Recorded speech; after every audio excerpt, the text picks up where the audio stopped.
আসসালামু আলাইকুম রহমতুল্লাহ। হ্যালো বন্ধুরা, কেমন আছেন? আশা করি ভালো আছেন।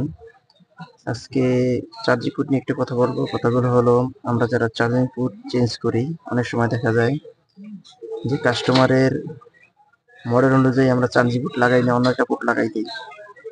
আসলে এই পোর্টগুলো বেশি দিন টিকে না, আবার কাস্টমার নিয়ে আসে আমাদের হয়রানিতে পড়তে হয়।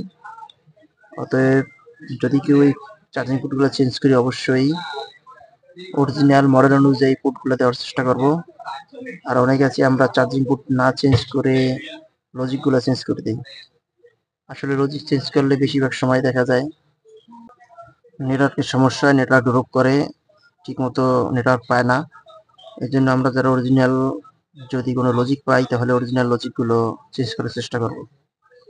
আর অরিজিনাল লজিক চেঞ্জ করলে কাস্টমার থেকে হয়তো বা একটু টাকা বেশি নিতে হয়, এটা কাস্টমারে বুঝেই আমরা নিয়ে নেব। আর না হলে আপনি যদি নর্মাল পোর্ট লাগান, দেখা যায় সর্বোচ্চ 10 দিন 15 দিন পর আবার আগের মতো হয়ে যায়। কাস্টমার এসে আমাদেরকে হয়রানি করে, আমরাও হয়রানি হই। অতএব আমরা ভাই সবসময় চেষ্টা করব কাস্টমারে ভালো সার্ভিস দেওয়ার জন্য। কাস্টমার একটা প্রোডাক্টে কাজ করার পর যেন বেশি দিন ইউজ করে। সবাইকে ধন্যবাদ। আল্লাহ হাফেজ। সবাই আমার জন্য দোয়া করবেন ভাই।